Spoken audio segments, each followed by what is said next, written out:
Hello everyone.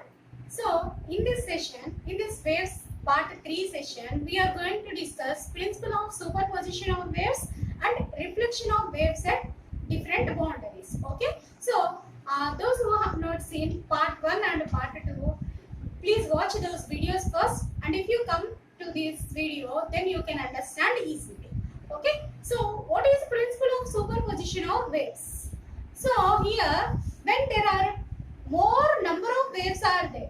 See, suppose in a house, let us consider in a house a TV is on, and someone is watching in the cell phone, and someone are playing FM in phone or in a radio. Then watch how many types of waves are there. Different waves are coming, right? So when waves are traveling along the same direction, what can happen is they can superimpose with each other, superimpose or overlap with each other. This has some advantages and some disadvantages also. That is a different topic.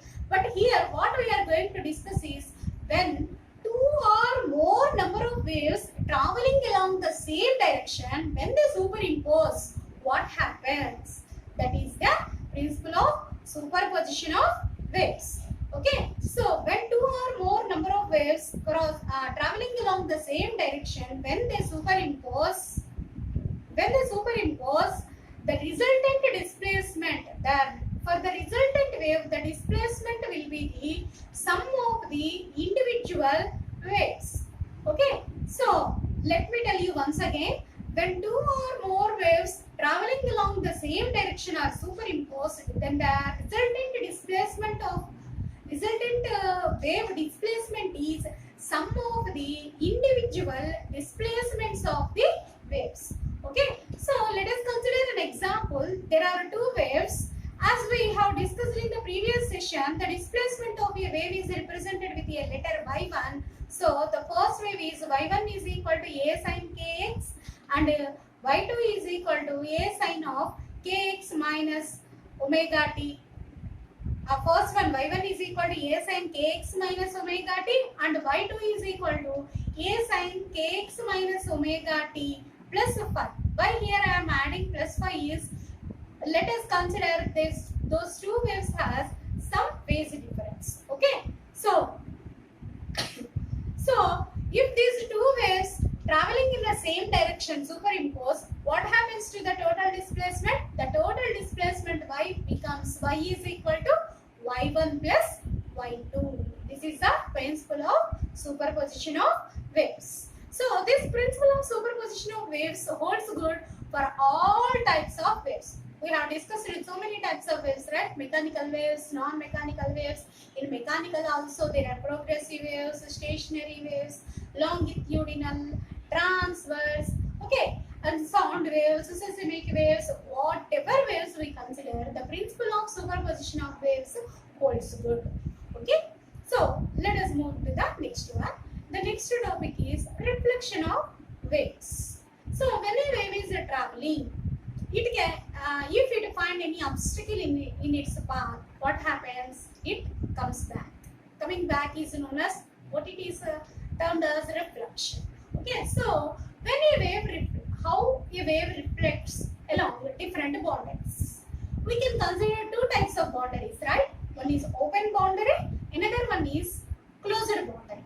Open boundary means which is not rigid, okay, in which a wave can escape easily. A closed boundary means a rigid boundary, like a wall. Okay, when a wave is traveling, the wall cannot move, right? The wall becomes fixed there. So a rigid boundary, at a rigid boundary, what happens to the wave? And at a non-rigid or open boundary, what happens to the wave? That now we are going to discuss now. Okay, so let us consider first at a rigid boundary or at a closed boundary. So when a wave is traveling and when it strikes off the rigid boundary, what happens? It again reflects, and how it reflects? It again comes back. Okay, so Observe the diagram here. What is the difference? What is the phase difference between incident wave and reflected wave? Observe the diagram. Yes. There is a phase difference, right? First of all, there is a phase difference, right? So how much phase difference is there? Yes, 180 degrees phase difference or pi radian. So at rigid boundaries, the incident wave and reflected wave suffer a phase difference of 180 degrees. Or we can say they are out of phase with each other. Okay. So while coming to the non-rigid boundary or a open boundary. At an open boundary, what happens when a wave comes to a open boundary? Observe this waveform. Observe the diagram. When a waveform comes to a open boundary, what is happening? Since it is open, since it is flexible, it moves. So again, the wave, how it struck the boundary, it again comes back. So is there any phase difference? No. So the incident wave and the reflected wave, they do not suffer any phase difference, or the phase difference between incident wave and reflected wave is 0. So for a closed boundary they are out of phase, and for a open boundary they are in same phase. Okay. So in the next session